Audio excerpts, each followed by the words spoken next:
I call to order this regular meeting of the Township Committee of the Township of Morris this Wednesday, June 17th, 2026. The time is now 7 p.m. This meeting is being held in accordance with the Open Public Meetings Act, and adequate notice of this meeting has been provided as required by law.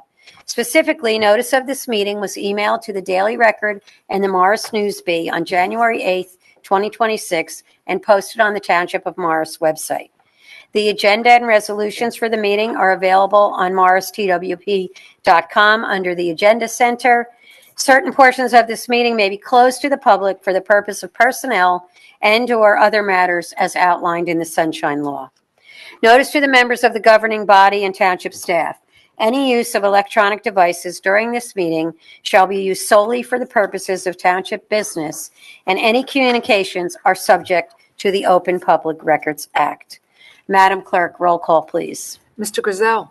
Here. Mr. Janata. Here. Mr. Ravitz. Here. Ms. Rothman. Here. Mayor Griglia. Here.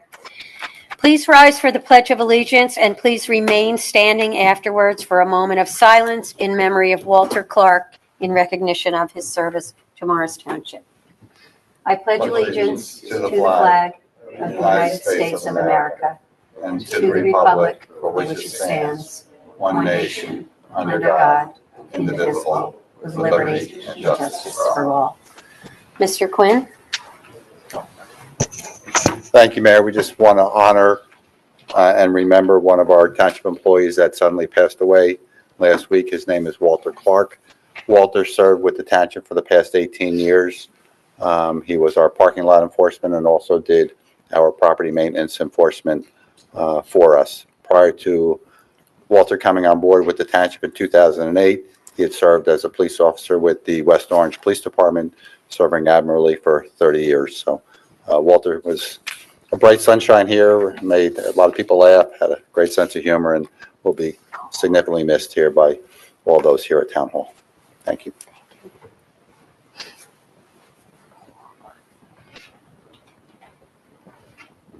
Thank you.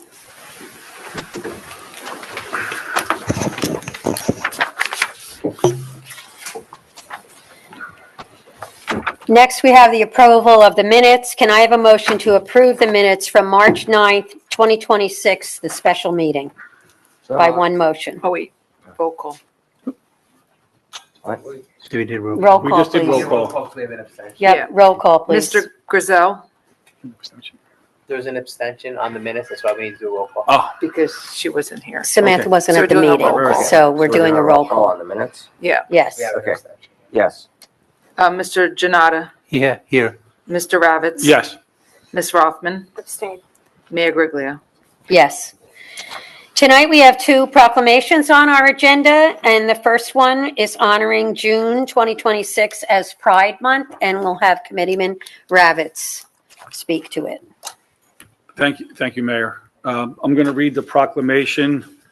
Township of Morris proclaiming June as Pride Month. Whereas the month of June is recognized as Pride Month, celebrating the diversity, resilience, and history and contributions of the LGBTQ+ community. And, pardon me, whereas Morris Township values and supports a welcoming and inclusive community where all residents are treated with dignity, respect, and equality. And whereas LGBTQ+ individuals contribute to the social, cultural, civic, and economic strength of our community and help make Morris Township a more vibrant, compassionate, and inclusive place to live and work. And whereas Pride Month provides an opportunity to recognize the importance of acceptance, understanding, and equal opportunity for all people, while acknowledging the ongoing work toward ending discrimination and promoting inclusion within our community. And whereas communities are strengthened when people of all backgrounds, identities, and experiences feel safe, valued, respected, and supported. And whereas Pride Month also serves as a time to celebrate the spirit of unity, encourage meaningful dialogue, and reaffirm our shared commitment to kindness, fairness, and mutual respect for all residents.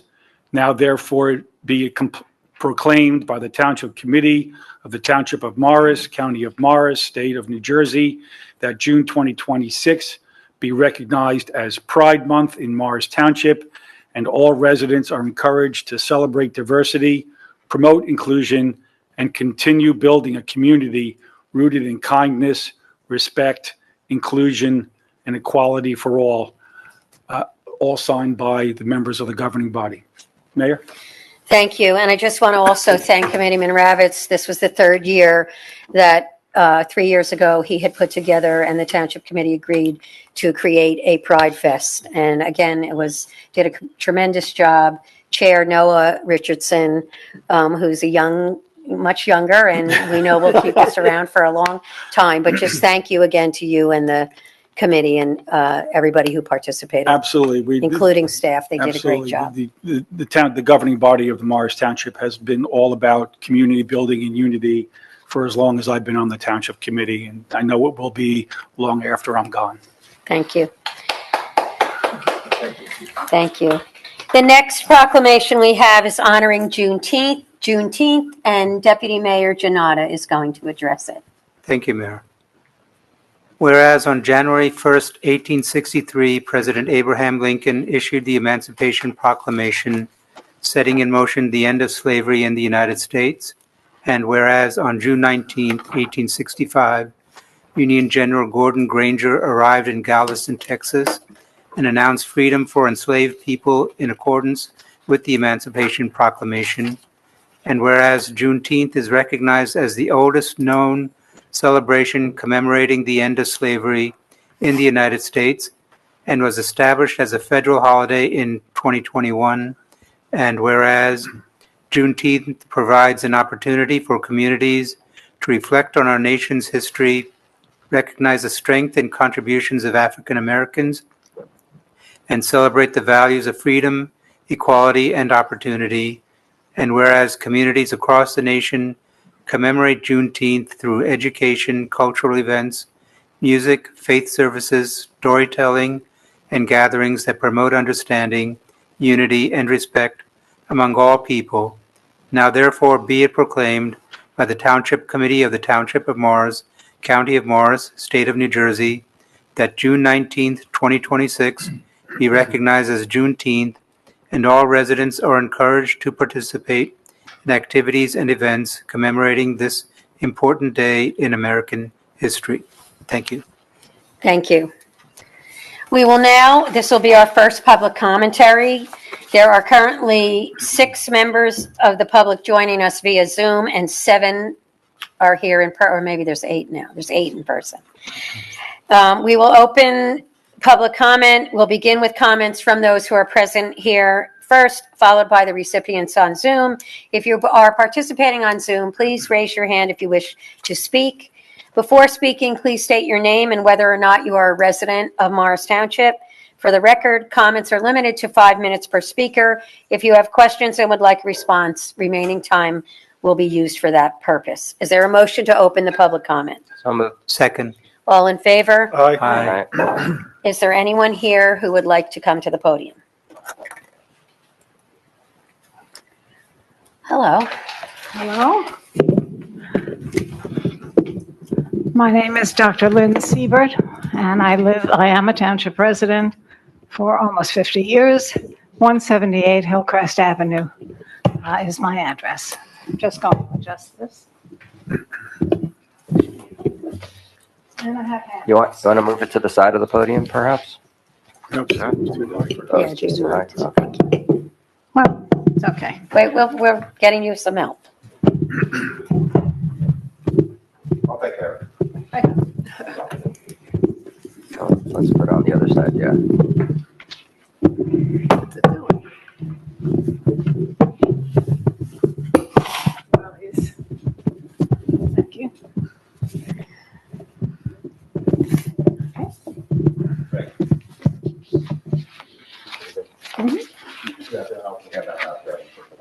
Yeah.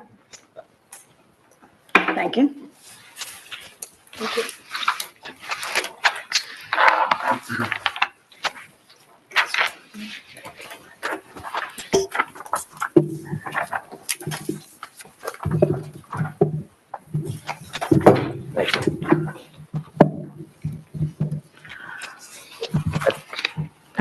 You get one too? Okay, whenever. Okay, thank you. We can hear you just fine without you pulling the microphone. No, I was just steadying it because it's falling over. Oh, See, it was tilting. Timber. It's not stable. First, I want to express my appreciation for the township's outreach to the larger community seeking, do you need one?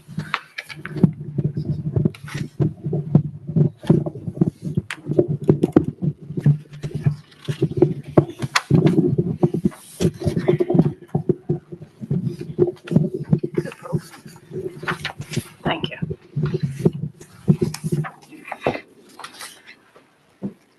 I just wanted to express my appreciation for the township's efforts and outreach to the larger community, seeking input for the ongoing master plan revision. It was striking and frankly not surprising that every one of the citizen groups that attended the May 31st session cited the tree canopy of Morris Township as one of the things they valued most about living in the township. With that in mind, I am here both as a nearly 50-year resident of the township and as president of the Burnham Park Association to strongly urge the township to take immediate steps to employ a New Jersey licensed tree expert before removing any more mature trees and to follow best practices, including consideration of a shade tree commission to maintain and manage that much valued tree canopy. At the May 31st meeting, it had already come to my attention that 2 mature specimen oaks on Midland Avenue and a hickory in the green strip were marked for removal. After the master plan meeting, I spoke briefly with Mr. Quinn and Mayor Guariglia to share our community's concern that the township lacked a New Jersey licensed tree expert to assess these trees to determine if their removals were necessary. At that time, I also requested that the township briefly pause any plans to remove the trees for several days to maybe a week at most to allow assessment by a trained tree expert. Additionally, as a show of good faith and in order not to burden the township, I indicated that the Burnham Park Association Board was happy to secure such a tree expert and to cover whatever costs might be involved. Mayor Guariglia was open to the idea of an expert assessment, but I don't think Mr. Quinn was. The mayor then went out of town that weekend, and to our surprise and disappointment, the removal of the oaks took place very suddenly on June 3rd, just a few days after the May 31st request. The packet that you have is one that I compiled of information with photos for your knowledge and understanding of the process that occurred. In it, you'll see photos of the 2 majestic oaks on Midland and their healthy canopies, followed by photos of their stumps. You can clearly see that one stump showed some decay, but that the second stump, which was over 5 feet in diameter, showed no evidence of disease or decay. On the day of their removal, Mr. Quinn did share a photo of the decay cavity from the first tree, but no photos were provided from the second tree. Please review the commentary provided in the email chain that's included in here below. Throughout this experience, I consulted with Mr. Evan Deluvio, a New Jersey licensed tree expert, which is the highest level of tree expert training.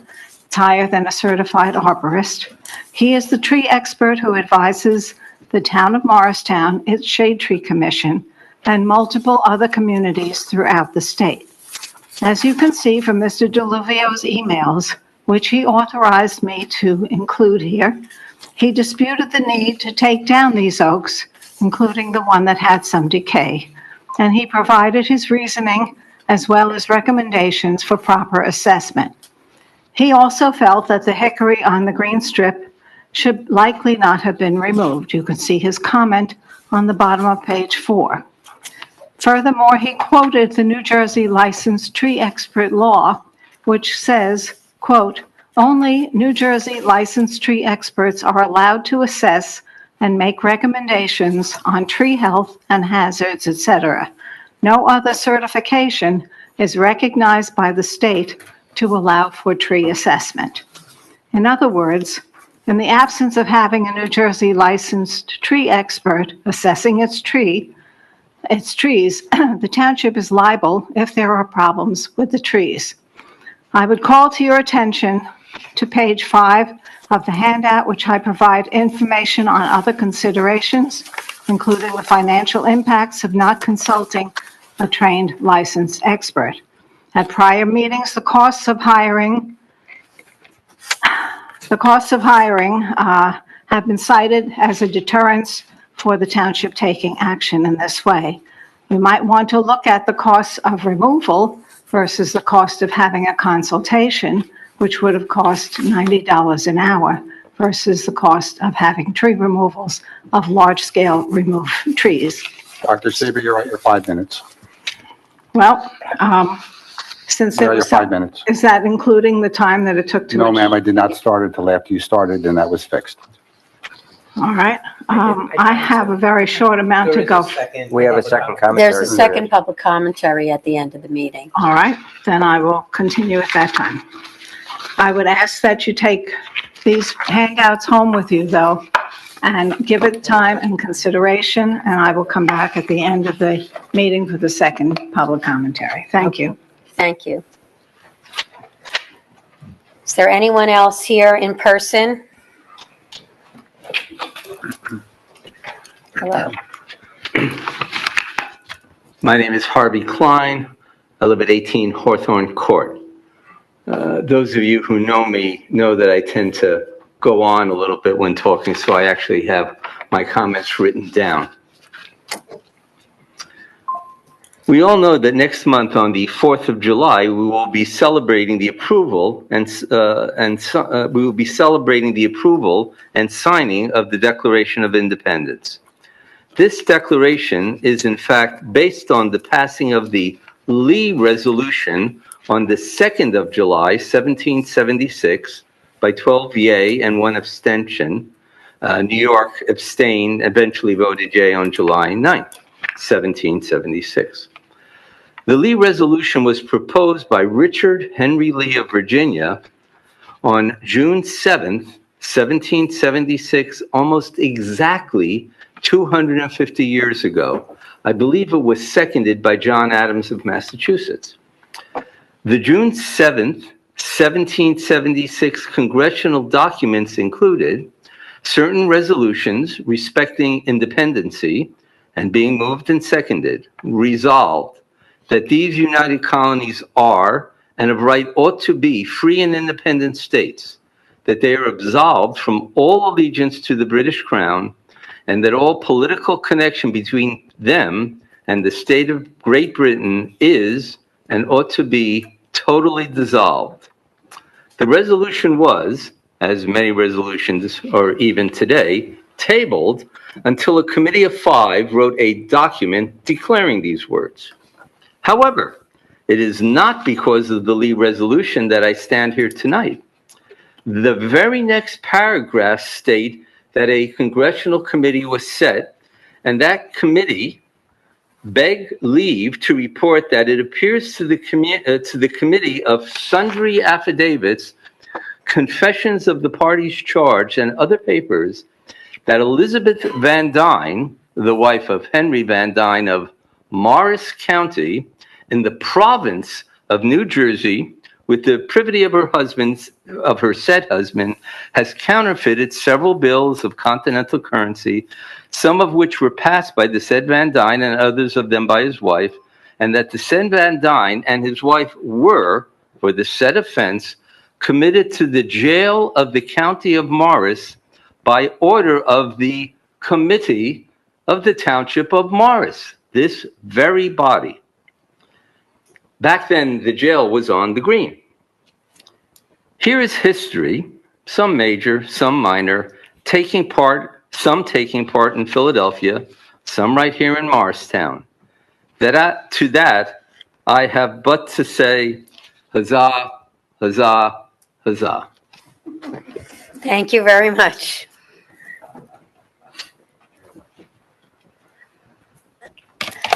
Well, hard to follow that act. I salute his knowledge of history and his appreciation of our history and our past. That's amazing. Charlie Schachter, 10 Raleigh Court. Good evening. Before I get into my usual comments about gas leaf blowers, as you know why I'm here, I just want to say that I do support what Dr. Siebert was saying. We do value our trees here. I attended one of the master plan meetings, and the trees were brought up several times in my focus group, and then I noticed that each of the focus groups brought them up as well. I will say this also, I know we have a current tree ordinance, and I know some people have proposed making changes to it, but I don't believe that our current tree ordinance is even very well enforced. I have a neighbor in my neighborhood who recently basically clear cut his entire backyard and took out, I think, a dozen trees, many of which I think had 12 to 24 inch diameters. The tree company was there for 2 straight days working. So I don't think they filed a permit. I don't think they're permitted to take that many trees out at once. All right, enough said. I have not, and maybe if you give me the proper channel to, I could. All right, good evening. This is the 7th consecutive township meeting that I've attended to raise concerns about gas leaf blowers. As a reminder of why this issue is important, I'm just going to mention one group that's affected right now, which is children. According to the Icahn School of Medicine at Mount Sinai, pollution generated by gas-powered leaf blowers pose multiple health hazards to human health. Children are highly susceptible to these hazards because they breathe more air per pound of body weight than adults, and thus inhale more of the pollutants that are thrown up into the air by this equipment. Children's vulnerability is further magnified by the fact that their lungs, ears, eyes, and other organ systems are still developing, making them inherently more sensitive to environmental hazards than adults. I've also mentioned other groups that are at risk, such as seniors and people with pre-existing conditions. So I'd like to give you first 4 quick updates to the Quiet Summer Initiative, which again, I thank you for agreeing to. First, thank you to the administration for disseminating information about the Quiet Summer to residents. I hope that we can continue to share this information in a variety of forms until the end of September, when this initiative would end. Second, the Morristown Shade Tree Commission asked to have their logo added to our flyer, which means that 5 towns have now gotten behind this initiative. I'll repeat: Madison, the Chathams, Morris Township, and now Morristown. Number 3, an organization called Quiet Communities, which is very involved in this issue nationwide, sent an email to us and said of our Quiet Summer Initiative, quote, "This approach is the best we've seen as a model to emulate across the state." So I'm very proud of that we have collectively done that. Fourth, I just anecdotally, I recently went door to door to let some of my neighbors know about the Quiet Summer Initiative. I got to tell you, about 9 out of 10 people I spoke to were receptive to the idea, and many were highly enthusiastic, in fact. I know, again, this is purely anecdotal, but I think it accurately reflects public opinion. Finally, I'd like to sort of discuss again other actions I believe that we can take without going to ordinance. So first, as I repeat, we can apply for a $10,000 Sustainable Jersey grant to convert the township's gas blowers to electric. $10,000. That would buy a lot of leaf blowers. So I asked last month, and I'm hoping maybe to get this information at some point in the future, but first, to apply for or to think about such a grant and to understand the budgeting behind it, we would need to know how many leaf blowers the township currently operates and what kind of models they are, just to know the strength and the power of them. Is that information available? Can I ask a question at this point?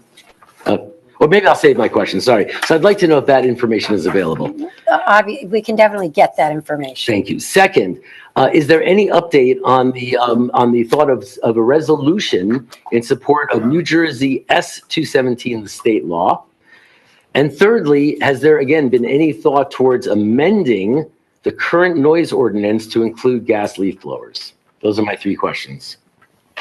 Thank you for your consideration, and as always, I'm happy to answer any of your questions. Thank you very much, Charlie. We will get those responses back to you. Thank you.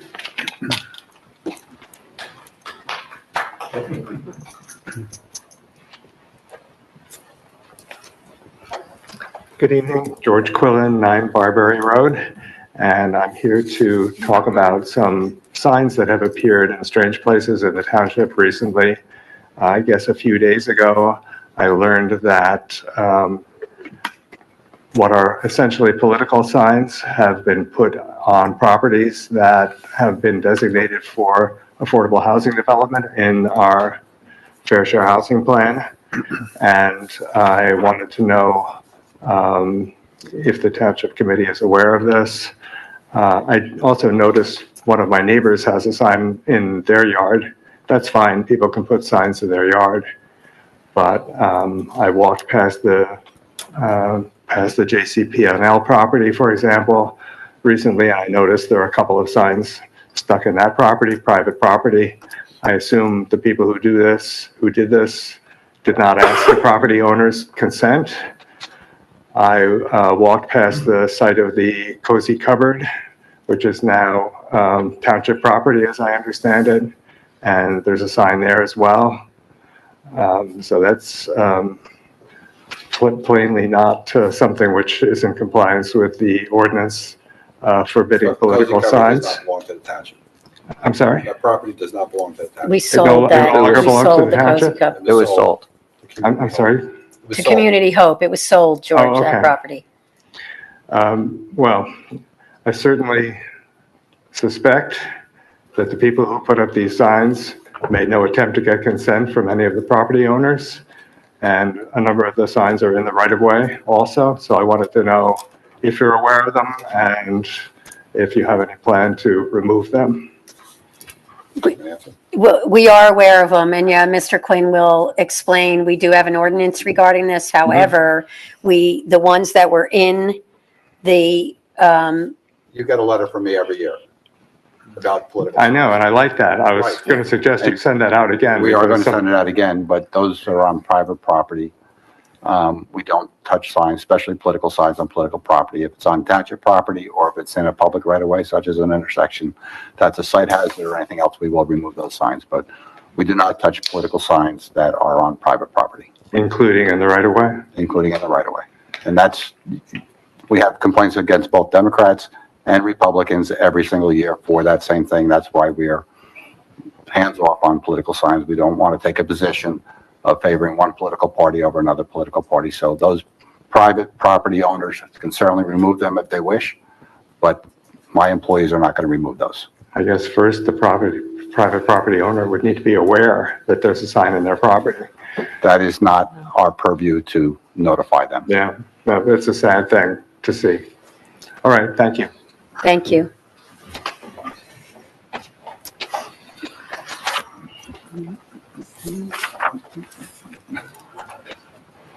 Hello, Hello, how are you? good, how are you? Just a comment on your, David Okada. I'm a Morris Township resident, 5B Leavitt Drive. Just a comment on what Charlie's doing. I attended a Clean Community Liaison Group, which is a national organization, and we were discussing about gas leaf blowers, and we passed on the flyer that you created, and so South Orange is going to be taking an initiative as well. So I think that's good. The only thing I want to comment on today is the adverse health effects. I've always been a big health addict, and that the 85 decibel level that these gas blowers emit have found, the CDC has found that 2 hours of exposure to that gas leaf blower causes induced permanent damage for hearing. So I think that in itself would be a reason to eliminate the gas leaf blowers. The other thing is, if you look at the emissions, it's a two-stroke engine, so it's oil and gas mixture. The two-stroke is an inefficient engine, and about 30% of the fuel is not burned. So it creates, obviously, pollution, air pollution, as well as noise pollution. That's my only comment. Thank you very much. Thank you.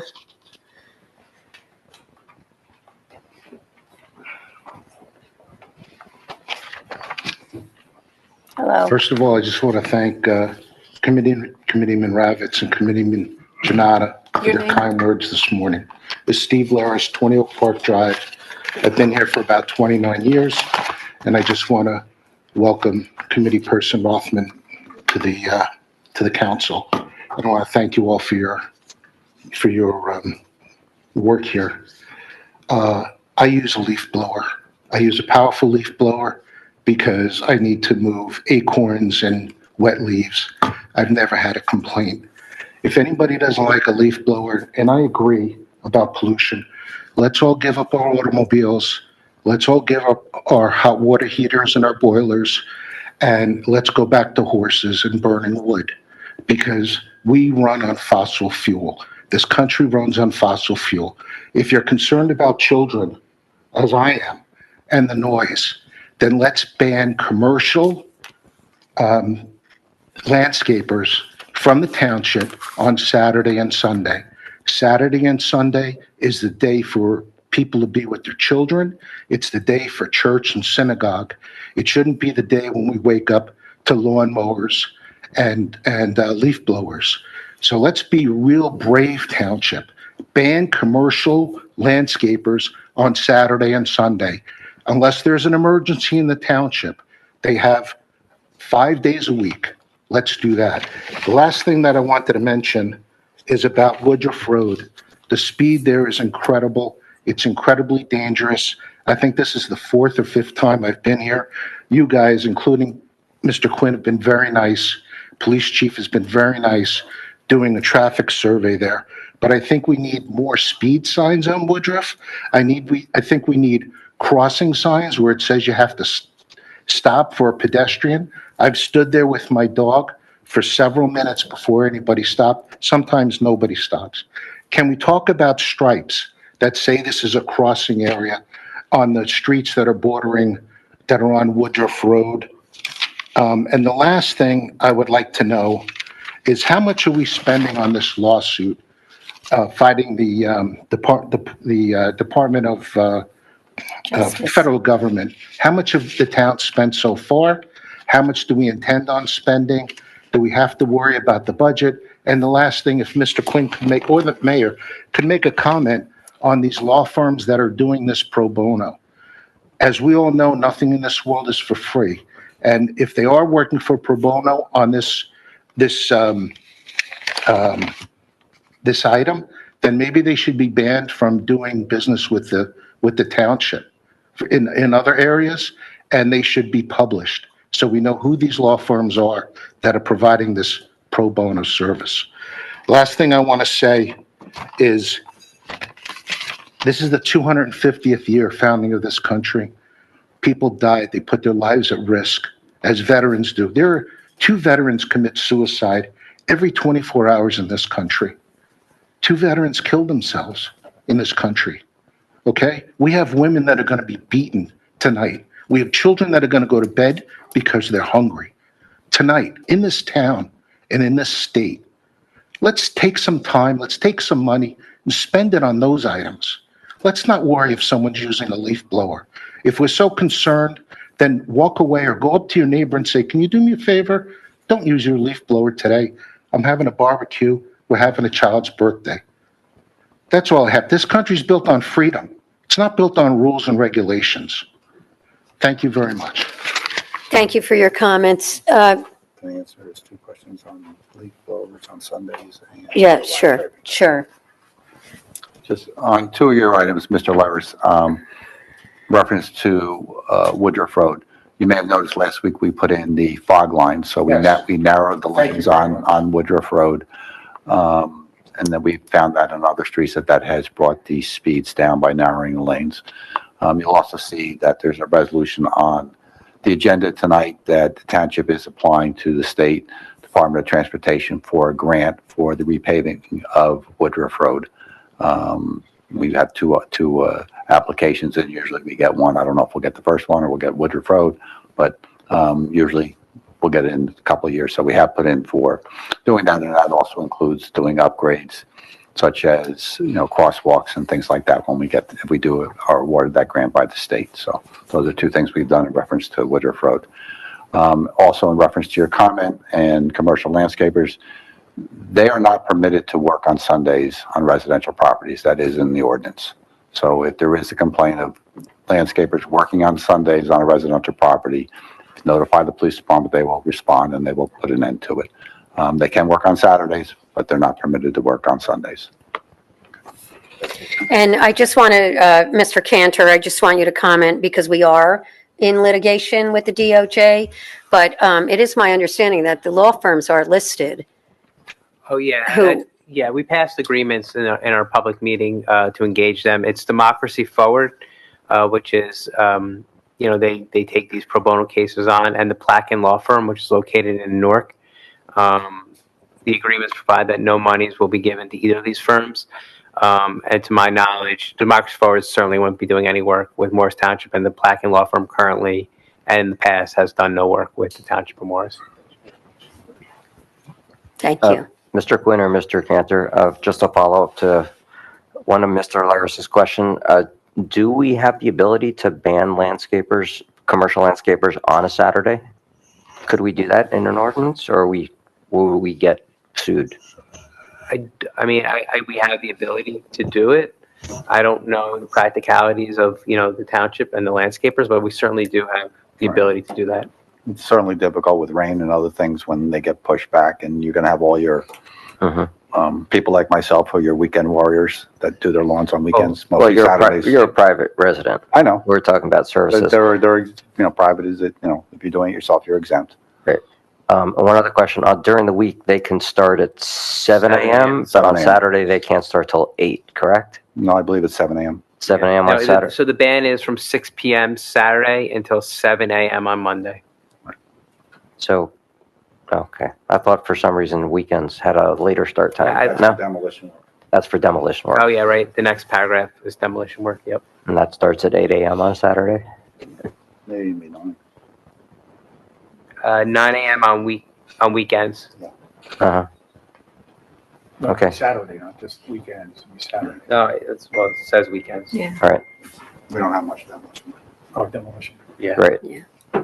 So we could put commercial landscapers on that same schedule, possibly?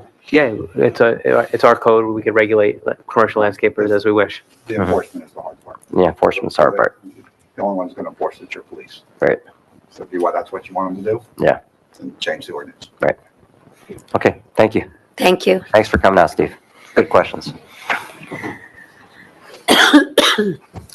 Hello. Hello. I'm Gene Cass I live at 3 Fraser Lane. I want to thank the committee for the Quiet Summer Initiative. I think it's just the first step, hopefully, in progressing as a town. And I hope the town converts to electric blowers, especially if we can get a grant. That would be very good.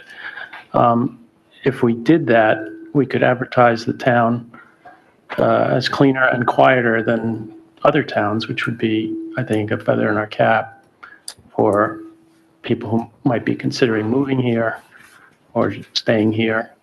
So that's it. Thank you. Thank you. Seeing nobody else here in person, Brian O'Shea, you have your hand raised. Hi, good evening. Brian O'Shea, 51 Church Road. Joining this evening via Zoom, partly for convenience and partly because the drive would have added to my own carbon footprint, which given tonight's subject matter seems worth avoiding. I want to talk about what Morris Township's all-electric ordinance actually delivers environmentally, because the answer is considerably more complicated than its advocates suggest, and Morris Township residents deserve an honest accounting. The ordinance's premise is straightforward. Ban gas appliances in new apartment construction, mandate electricity instead, and reduce carbon emissions to protect public health. It sounds compelling, The problem is that it rests on a fatally flawed assumption that electricity generated by our power grid is clean. Let's look at where New Jersey's electricity actually comes from. According to the U.S. Energy Administration, in 2024, approximately 50% of New Jersey's in-state electricity generation came from burning natural gas. Nuclear provided another 45%. Solar contributed less than 3%. Wind less than 1/10 of 1%. So when you plug an all-electric appliance into a New Jersey outlet, roughly half the energy powering it was generated by burning the same fossil fuel the ordinance prohibits at the building level. But there is an additional complication. New Jersey doesn't generate enough electricity to meet its own needs. It is, in the EIA's own words, an intensive net importer of power, meaning it draws heavily from the broader PJM regional grid that serves 13 states in the District of Columbia. And across that broader PJM grid, approximately 43% of generation is natural gas, and a further 27% is coal. Combined fossil fuel generation across PJM is roughly 70%. So the actual grid powering a Morris Township all-electric building on a cold January morning when heating demand peaks is predominantly fossil fuel. The gas hasn't been eliminated. It has been moved to a power plant somewhere in Pennsylvania or West Virginia, burned less efficiently, and transmitted across hundreds of miles of wire before it reaches your building, losing another 5 to 8% of its energy to transmission resistance along the way. Compare that to a modern high-efficiency gas furnace operating at 90 to 97% efficiency at the point of use. The all-electric alternative, provided by the current grid, may well produce equal or greater net carbon emissions while costing the tenant significantly more. And here are the numbers not of extract. JCP&L, the utility serving Morris County, raised residential rates by 20% beginning June 1st, 2025. A typical customer using 777 kilowatt hours per month saw their bill climb from $112 to nearly $135. That was not a one-time correction. The PJM wholesale capacity auction for the 2026-2027 delivery year hit its price cap of $329 per megawatt a day, signaling further rate pressure beginning this month, June 2026. Industry analysts tracking JCP&L rates note a consistent pattern of 5 to 8% annual increases compounding across the rate base. And the BPU's own approved energy efficiency plan projects additional monthly bill increases of nearly $5 per month by July 2026, on top of the supply cost increases already in effect. A tenant in a new all-electric Morris Township apartment locked into electric-only infrastructure with no gas alternative has no hedge against this trajectory. They cannot switch fuels. They cannot install a gas appliance even if gas becomes dramatically cheaper relative to electricity. The ordinance has made that choice for them, permanently and in one direction only. This mandate is funded with other people's money, other people's energy bills, and other people's futures. Before I close, I want to address one practical reality directly. The Morris Township Committee has indicated it will not comment on ongoing litigation. That is their prerogative. But the absence of official comment does not mean residents are entitled to no information. It means the information will have to come from somewhere else, and that's precisely what we at Morris Township Future Forum are here to provide. Among our membership, we are fortunate to count an attorney who has been following this case closely from its inception. His analysis identified significant vulnerabilities in the township's legal position, most notably that the township is a legal doctrine that simply does not apply here because Congress has explicitly stated that federal law takes precedence over local ordinance like this one. He also identified the inconvenient reality that only the Federal Circuit Court of Appeals who have ruled on this precise question ruled against the local gas plant. That analysis was published in our most recent supplemental newsletter. As a member of this community and of MTFF, he will continue to monitor developments and share his assessment as the case progresses through the federal courts. This is not commentary from a outside observer. It is informed legal analysis from a Morris Township resident who has as much at stake in this litigation as anyone in this room. While there are filings, rulings... Mr. O'Shea, you're at your limit. Thank you. You're more than welcome to come back for the second closed session. Second public commentary session. Marlene Memmer.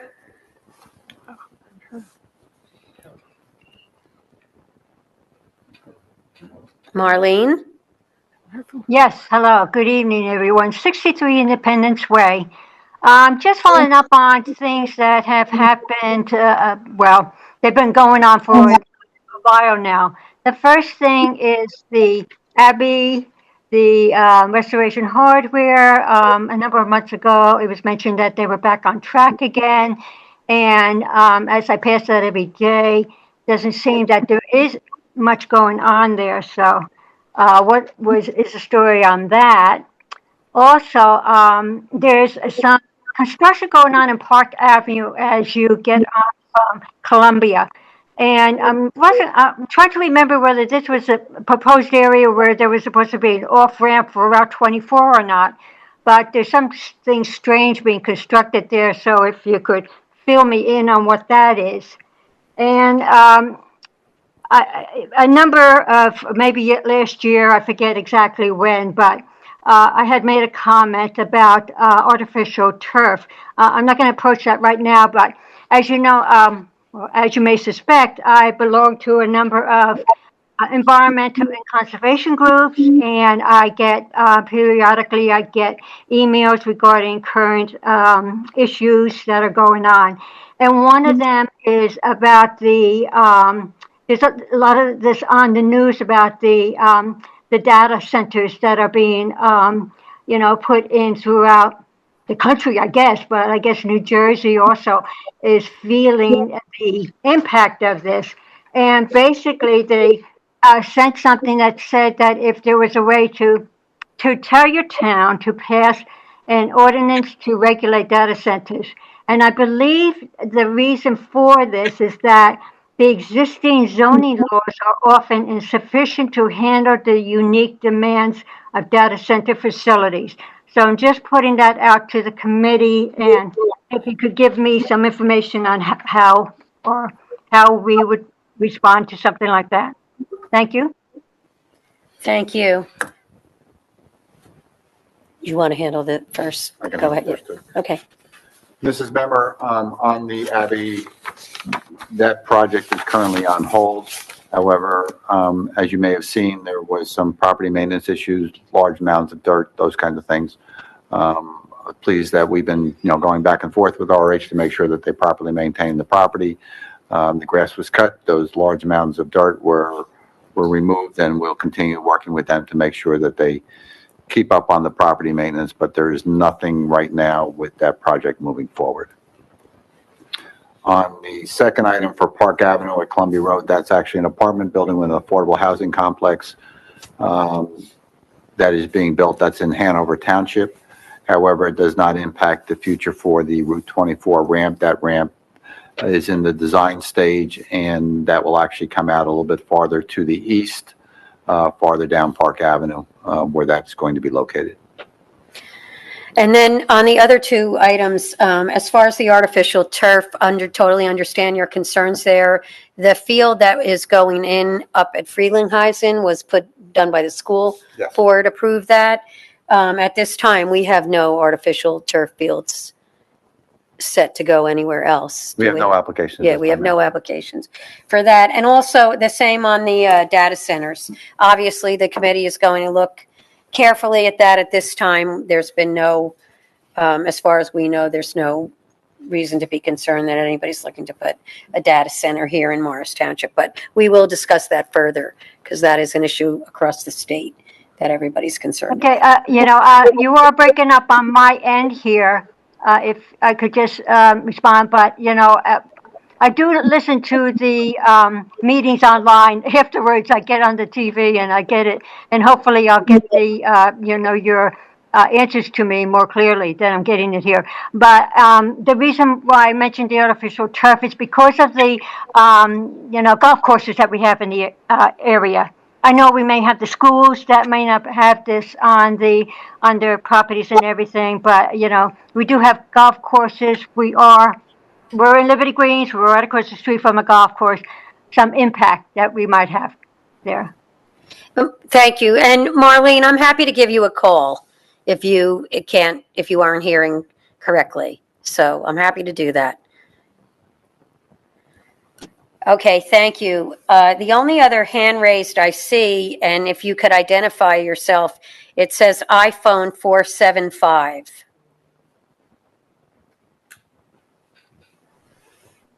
Hello?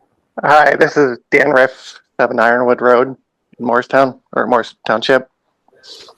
Hi, Dan. Hi. So I'm just calling to speak out against the gas leaf blower ban. I really don't have an issue with it, but, as taxpayers and residents, we're already facing increased property tax bills due to rising health insurance costs. The school has a bond out, which I support because I have kids in the system. But essentially, making people go all electric is just another tax on the residents. So I don't think, we're a country with freedom of choice. If electric leaf blowers are that much better, the consumers will ultimately choose them.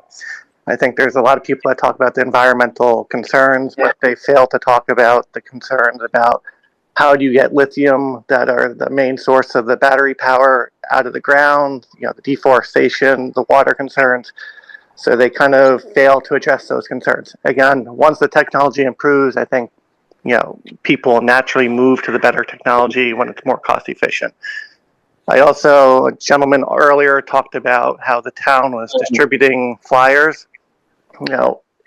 A flyer was put into my mailbox with no postage stamp, and I don't appreciate that. That is a federal breaking, federal law of, putting something in someone's mailbox. So, again, I spoke to Donna, and I appreciate her transparency, but she had told me the town was not behind that. But I also, it creates confusion on who's actually behind this. So that's all the comments I had. I just, one last thing. A gentleman earlier came out and said something like, speak to your neighbors, speak to the landscapers. Like, why can't we just do that as a society? I think, that solves a lot of issues instead of just coming in front of here and having to make a point. But that's all I have. Thank you. Thank you, Dan. And again, on the issue of the flyers actually going into mailboxes, we're just trying to determine who might have done that. Not understanding that is not something that you can do, is put them into the mailboxes. So thank you. At this time, seeing no other members wishing to speak, is there a motion to close public comment? So moved. Second. All in favor? Aye. Ordinance for public hearing and adoption. This evening, we have one ordinance scheduled for public hearing and adoption, Ordinance 26-26. Before proceeding, I will ask Administrator Quinn to provide a brief update regarding this ordinance. Thank you, Mayor. That deals with coming to agreement with our firefighters, which are represented by FMBA 70. We have a memorandum of understanding for a new contract covering the period of 2026 through 2029. With that comes a salary ordinance that gets enacted so that we can give the firefighters their compensation that was negotiated in the agreement. This was introduced. We do not have a signed contract with the firefighters yet. It is forthcoming.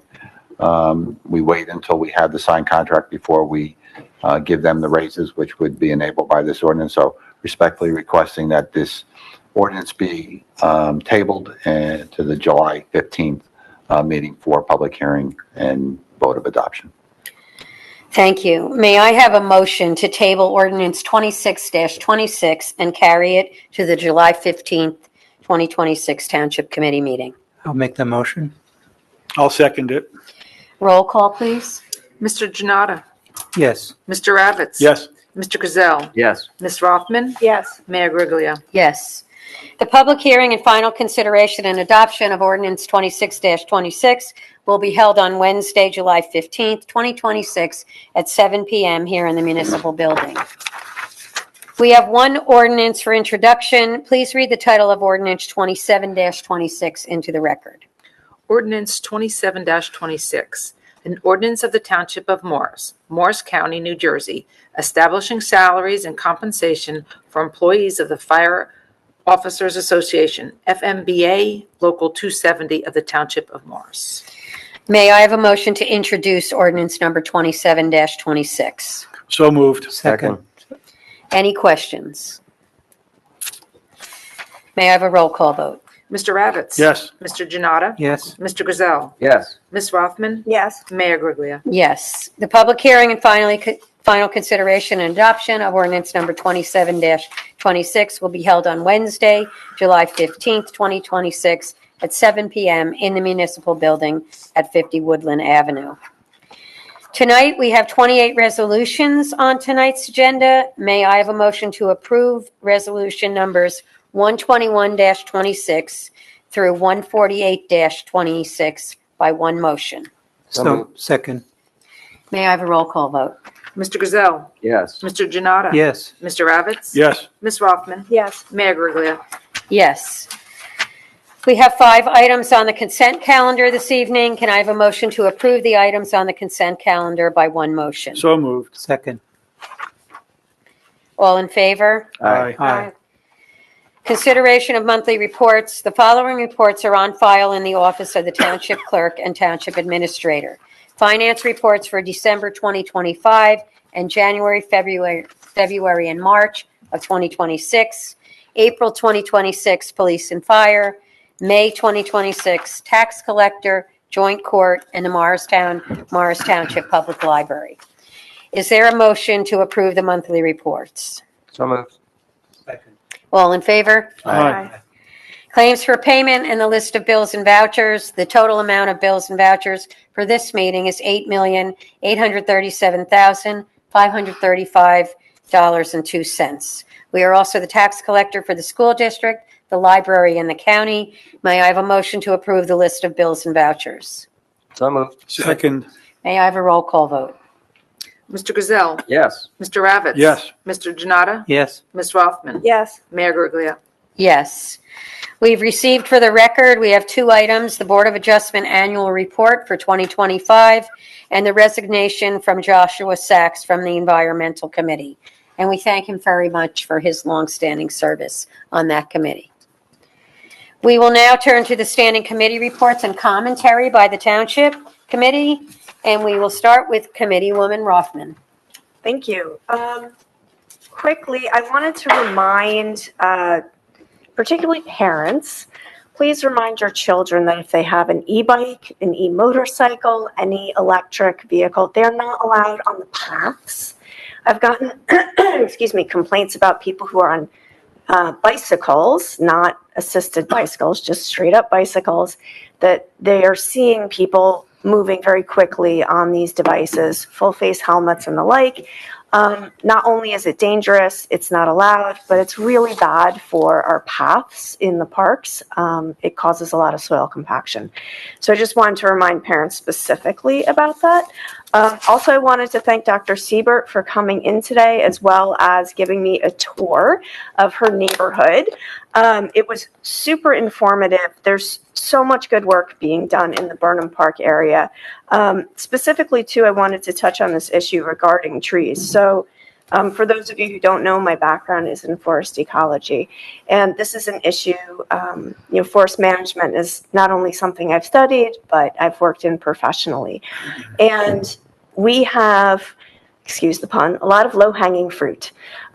There's a lot that we can do to improve our management practices here in the municipality. We have a lot of people with a lot of training, a lot of expertise, and I believe I had a great meeting with Administrator Quinn. We're all in agreement that we can always do better.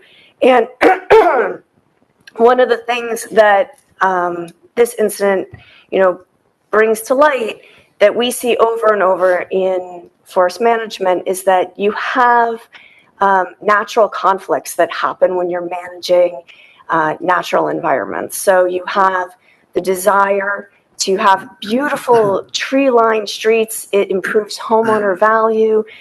We all love parking under big shade trees to keep our houses and cars cool.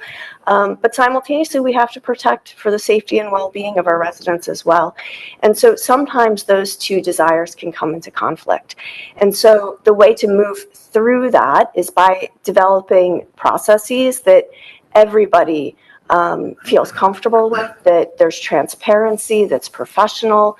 and that's grounded in science and management. And so I think we've opened up a great conversation, and I look forward to continuing that work. And I also invite the public, too, to be a part of that process. So if you're into trees, please reach out. Thank you. Thank you. Committeeman Grazel. Thank you. First, I'd like to say thank you to the police department for their enforcement during the World Cup of people coming into our town trying to get a peek at the Red Bulls facility and the Brazil team that's practicing there. I know that there are a lot of rabid fans, and they're very excited to have their preferred team here. But the police department's done a lot of good work to protect our residents from those, I don't want to call them intruders, but those onlookers, and enforcing traffic in the streets surrounding the Red Bull facility when Brazil is present and practicing. So thanks to the police department for that. Also want to congratulate Patrolman Masarico and Patrolman Palacio for receiving the Mothers Against Drunk Driving Recognition and Excellence Award for DWI arrests in 2025. This marks Patrolman Marco Rico's 5th award and Palacio's 2nd award. And so their dedication and commitment to keeping drunk drivers off our roads should be commended, and glad to see the police department continuing to do that good work. I'd like to send my condolences to the family of Walter Clark.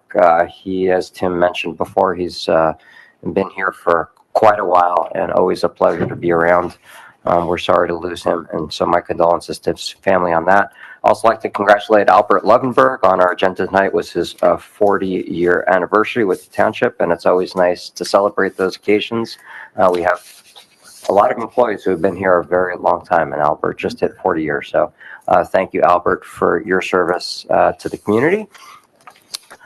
Last month, we recognized Gun Violence Awareness Day, which was June 5th in June, but since this meeting is coming after Gun Violence Awareness Day, the committee recognized it last month, but it did want to recognize it again. And the weekend following June 5th, so June 6th and 7th, was Wear Orange Weekend, which is to promote awareness of gun violence. And I was proud to wear my orange shirt to the Pride Fest and promote gun violence awareness there. And kudos to Bud for everything you've done to get that Pride Fest up and running. It's really was very nice this year.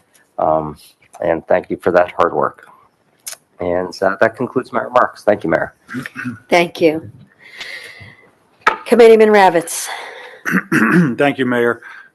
Just a couple of things. I also want to echo what Committeeman Grazel said. Congratulations to Albert Levenberg on his 40 years.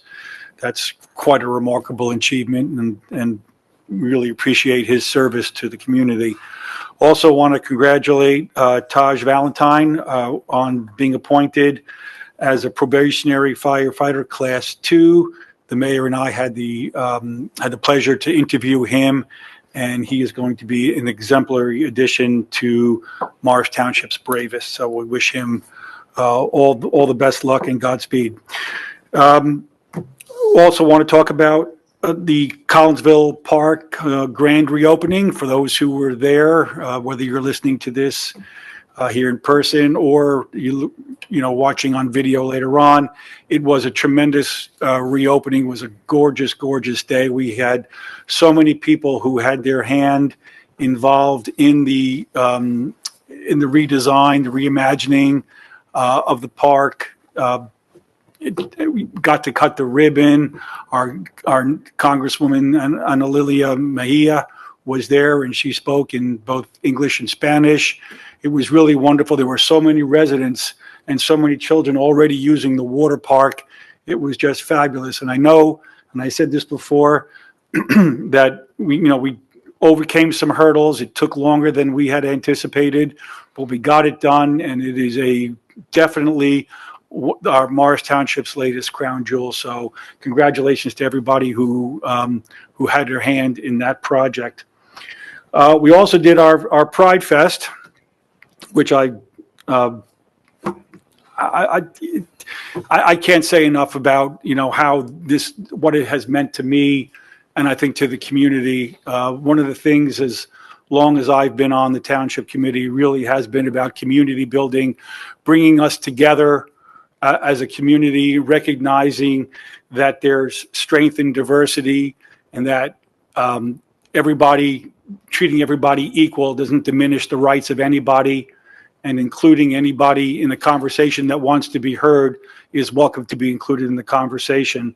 And it's something that, I live by in my own personal life, and I know on the different governing bodies that I have been on, it has been echoed by every member of the governing body, and I really, really appreciate that.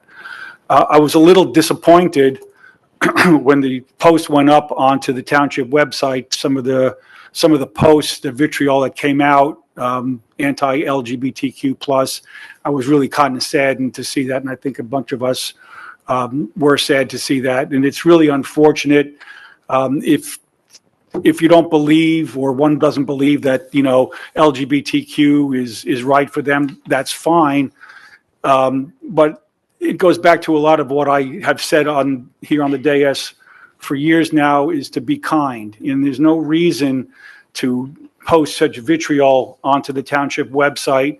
It just diminishes what we have accomplished here, and I would urge anybody who doesn't believe that diversity makes us stronger, or that equality makes us stronger, or that inclusivity makes us stronger, should come up to that microphone and be heard, rather than sitting behind a keyboard, because you know what, it's just not right. We're better than that.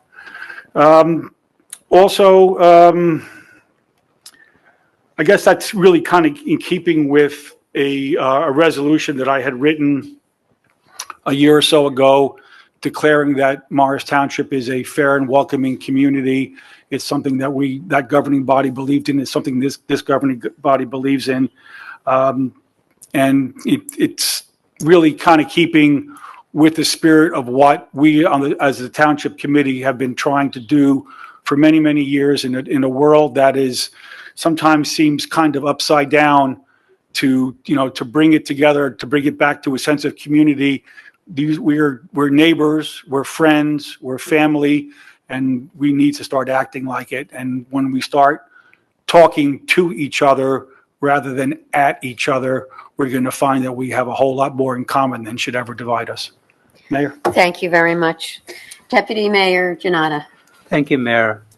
And just echoing everybody's comments about the two events from last week.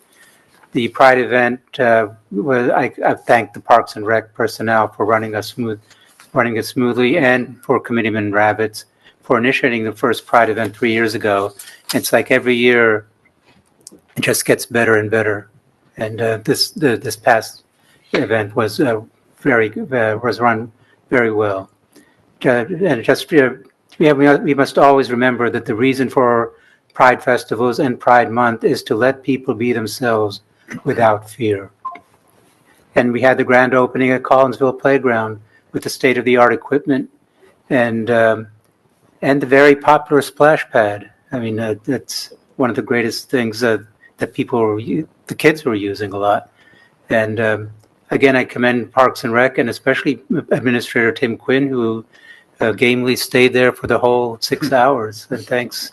And we also had the watch party, which reminds me, we welcomed the Brazil national soccer team for training for the World Cup at the new Red Bulls training facility on Columbia Road. I pass it every day, and whenever I see the roadblocks up there, I just say, hope you guys do well, and so best of luck to them and the U.S. team and those of the other countries. And if you look on your calendars, there are many watch parties in and around the town, and I encourage you to watch them and cheer on whatever team you want to support. And also on June 21st, it's International Day of Yoga, which was proclaimed by the United Nations in 2014, and it recognizes the universal appeal of the practice, including for many residents in the township and surrounding areas. And the practice originated in ancient India, and it embodies the unity of mind and body. And it improves the health and stress reduction. It contributes in improving health and stress reduction, among other benefits. And on my committee reports, the Environmental Commission, I'm saddened that Josh Sachs had to resign. Both Josh and I had joined the Environmental Commission on the same time 7 years ago, and he did very well, and he's going to be surely missed. But also on the good news, the Environmental Commission received 2 grants, the Sustainable Jersey Grant for the Environmental Resource Inventory and the Ananjak Grant for purchasing native plants for the community garden. And that shows how the ongoing good benefits that the Environmental Commission has done. And the Transportation Advisory Committee, TAC, will be holding its first Morris Township in Motion event this coming Saturday, June 20th at 10 a.m. at Burnham Park, beginning at the Thomas Paine statue. Rick Bai of the Planning Board and I will be leading the walk. And the weather will be cooperating, so I hope I see many of you over there because I'll be one of the presenters. Now for the little history commentary. Since graduation season is upon us, I thought it was appropriate to speak briefly about some of the teachers that have influenced me.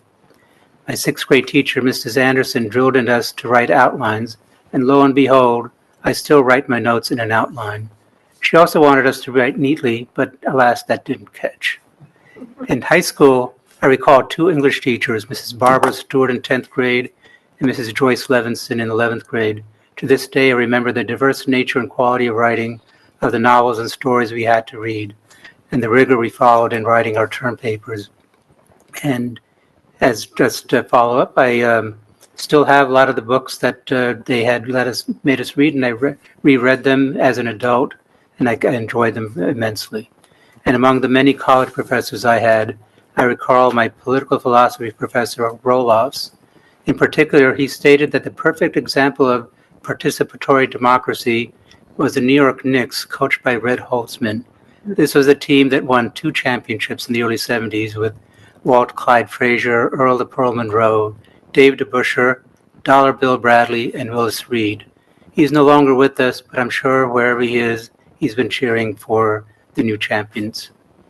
And by the way, one of my classmates was Sean Hannity.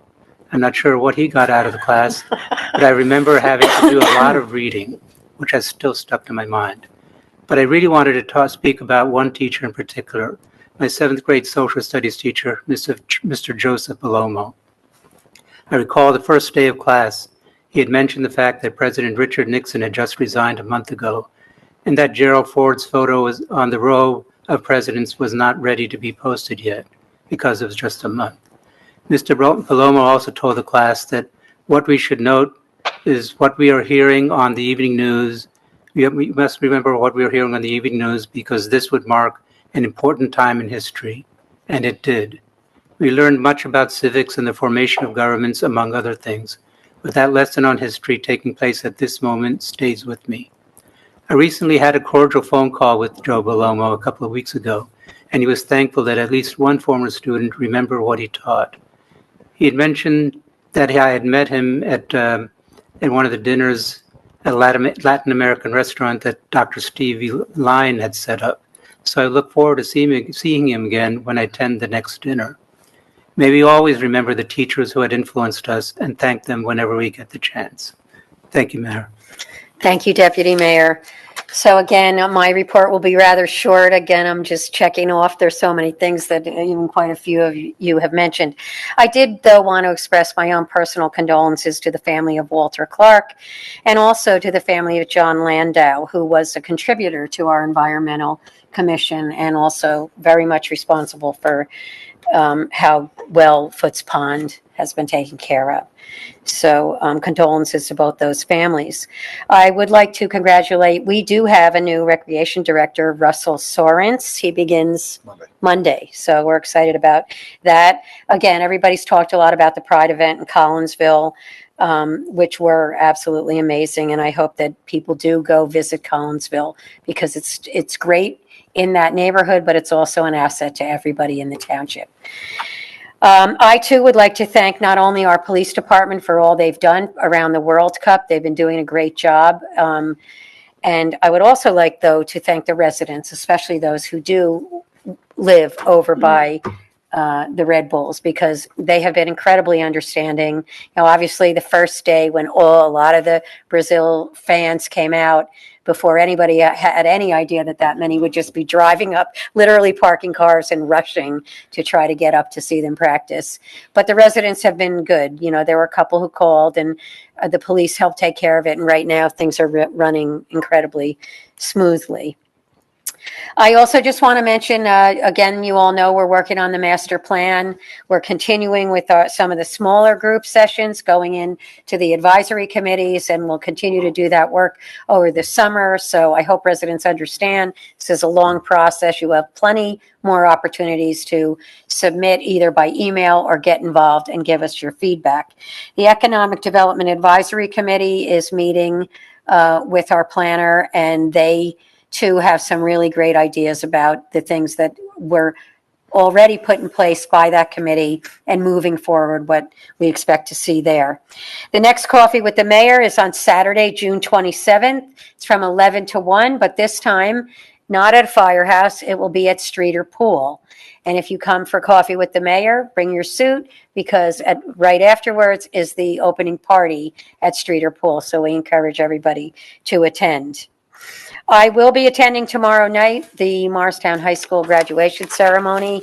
That's always something that is incredibly special. The fact that our school district does have students from all three towns, Morristown, Morris Township, and Morris Plains. It's an incredible when you're sitting there listening and watching all the graduates come through. So really proud of the Morris School District and happy to attend that.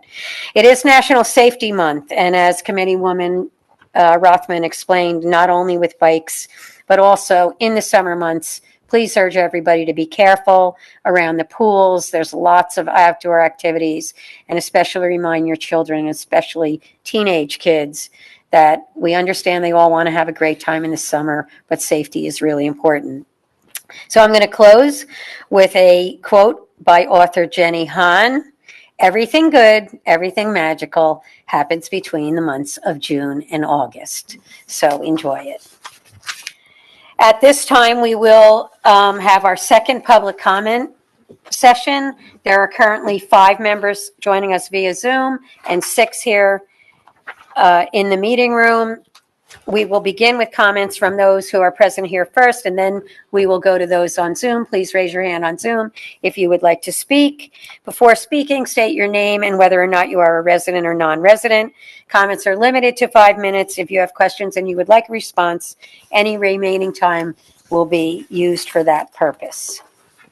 Is there a motion to open the public comment? Second. All in favor? Aye. Is there anyone who would like to approach?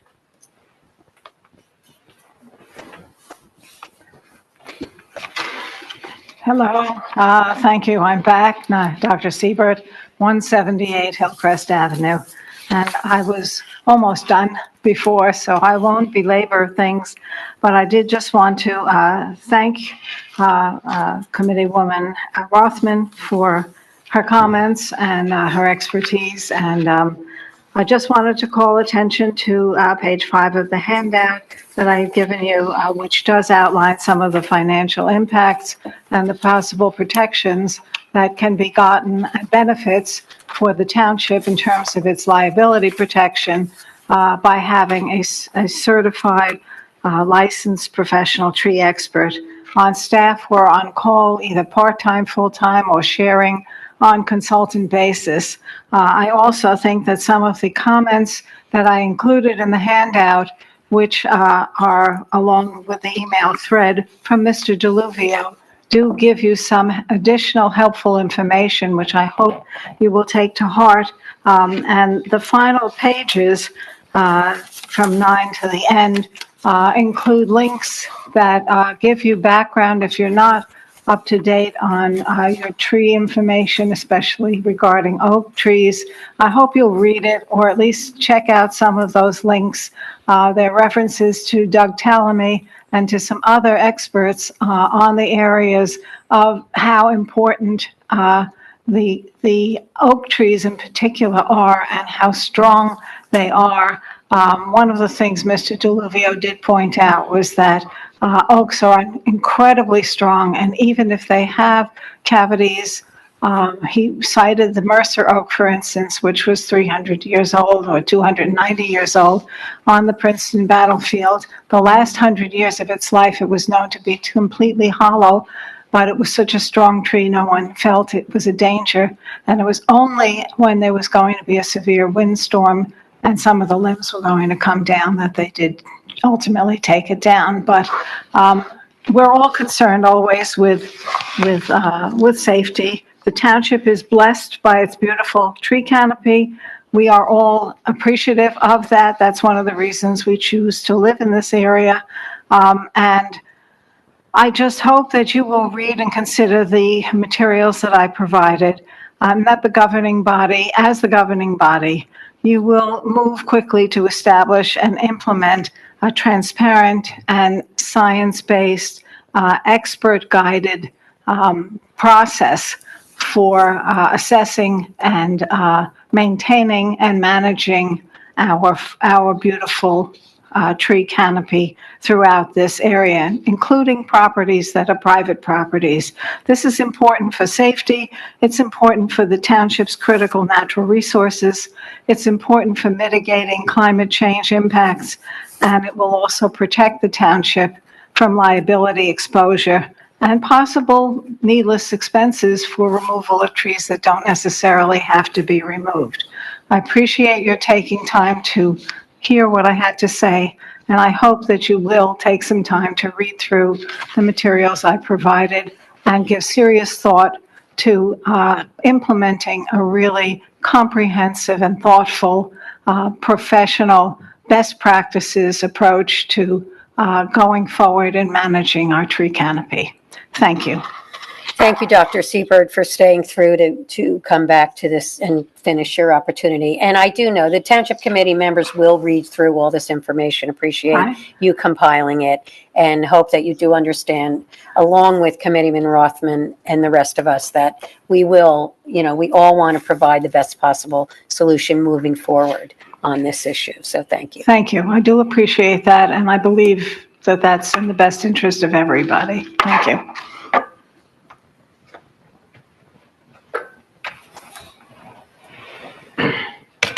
Hi, Charlie Schachter, 10 Raleigh Court. Thank you for giving me the second opportunity to speak. I just actually really quickly wanted to address the gentleman who made the comments about the lawsuit. And this is not about the lawsuit itself or any of the merits of that.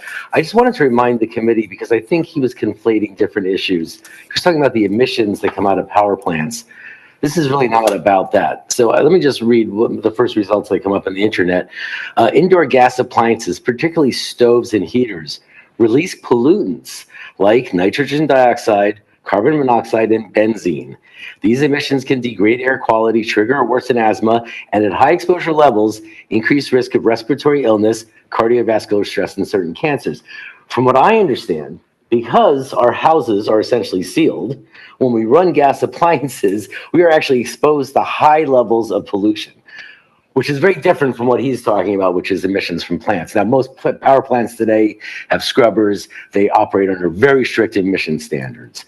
And so I just want to reinforce that in many ways, I think the law you passed is about protecting people's health from unnecessary pollution. Okay, in that regard, let me pivot now back to the leaf blowers, because I just wanted to address a couple of things that were brought up.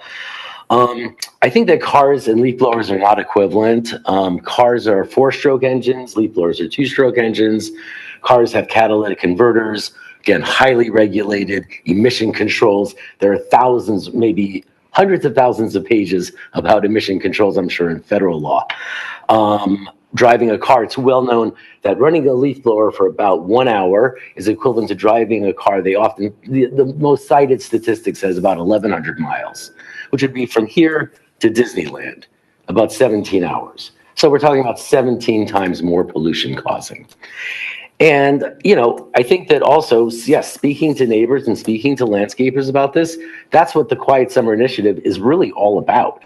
It's about educating people, helping them understand what the risks are, and then encouraging everyone to take steps themselves, not to even talk to their neighbor necessarily, but to talk to their own landscaper and say, hey, I don't need you to do this during the summer. We're not doing major leaf cleanup. We don't have wet leaves on the ground. What we're talking about usually is often grass clippings, or sometimes I personally see leaf blowers blowing literally nothing. They're using the tools because they have the tools. I also just want to mention that we are a nation of laws. Yes, we have freedoms, and I appreciate all of our freedoms, freedom of religion, freedom of press, all of our freedoms. But we are also a nation of laws, and as I'm sure Mr. Cantor would attest, you could fill this entire room with books of all of our federal, state, and local laws.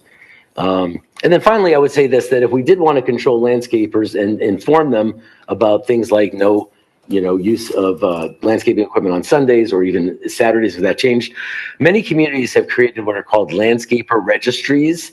They ask landscapers to register with the town, and this ensures that they have proper liability, that they're insured, that they're following all the rules. And this also then gives you a communication channel, because then you would have an email address and you could send them all information about gas leaf blowers. And finally, I would just urge that the health department get involved in this. I think this, again, is a health issue. And if the health department wanted to, again, distribute the flyer about the quiet summer, I think that would be appreciated. Finally, in terms of the flyers, I will make a confession here. I didn't hear the street that the gentleman named. It's Ironwood. Ironwood was Not in my neighborhood, so I don't know No, who did yeah. that. But I did, as I mentioned, go door to door, and in a few houses where nobody answered, I did put leaflets, and I did not know that that was an issue, and I follow laws, so I will now cease in doing that. And also, I got to tell you, the reason why I thought it was okay is because I receive unpostmarked flyers all the time in my mailbox, and guess who they're from? Landscapers. How ironic. Thank you, Charlie. Can I make a quick follow-up to what he said? Sure. Okay. I just wanted to also, the idea about landscaper registries, that is also something that as we move forward talking about trees is important, because you would be surprised by the number of tree companies, I use that almost in air quotes, that don't have proper insurance. And so that is a huge risk to homeowners, people who don't know better to ask for all of these things. So I just wanted to follow up with that. Thank you. Is there anyone else here? We have one hand raised. Steve Laris, 20 Oak Park Drive, and I've lived in this wonderful town for almost 29 years in a couple weeks. I just want to make two comments. First of all, I want to apologize to Committeeman Ravitz for anything you read on the internet about what you're trying to do. What you did is amazing, and you should be very proud. And hate speech is not free speech. So I just wanted to apologize for that. The second thing is, does the town have a slogan? Maybe we could be the Township of Trees. Maybe we could be where freedom began, because trees are all important to everybody.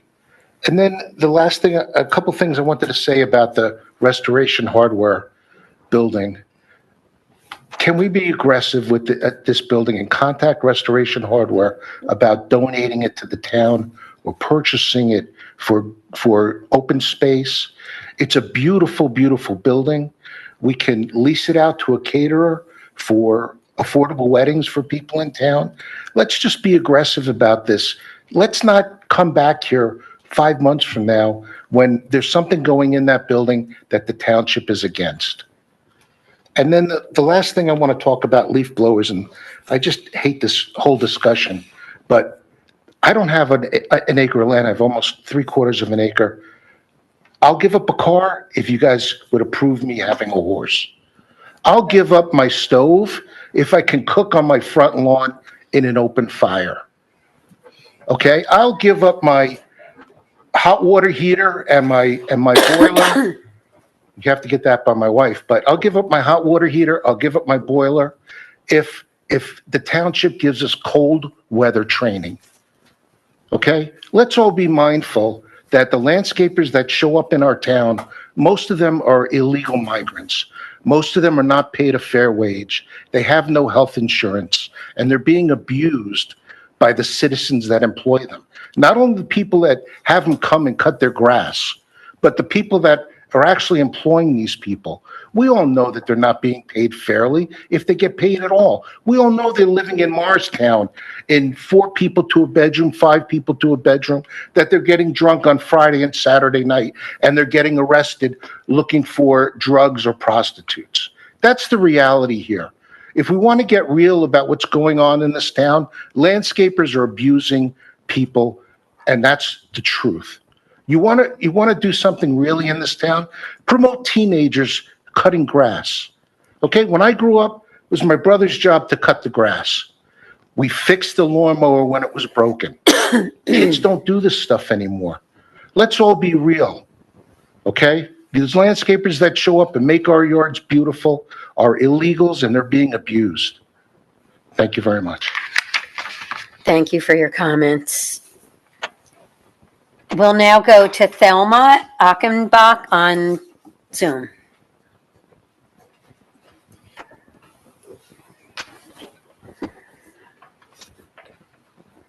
Hi, Thelma. You're still on mute.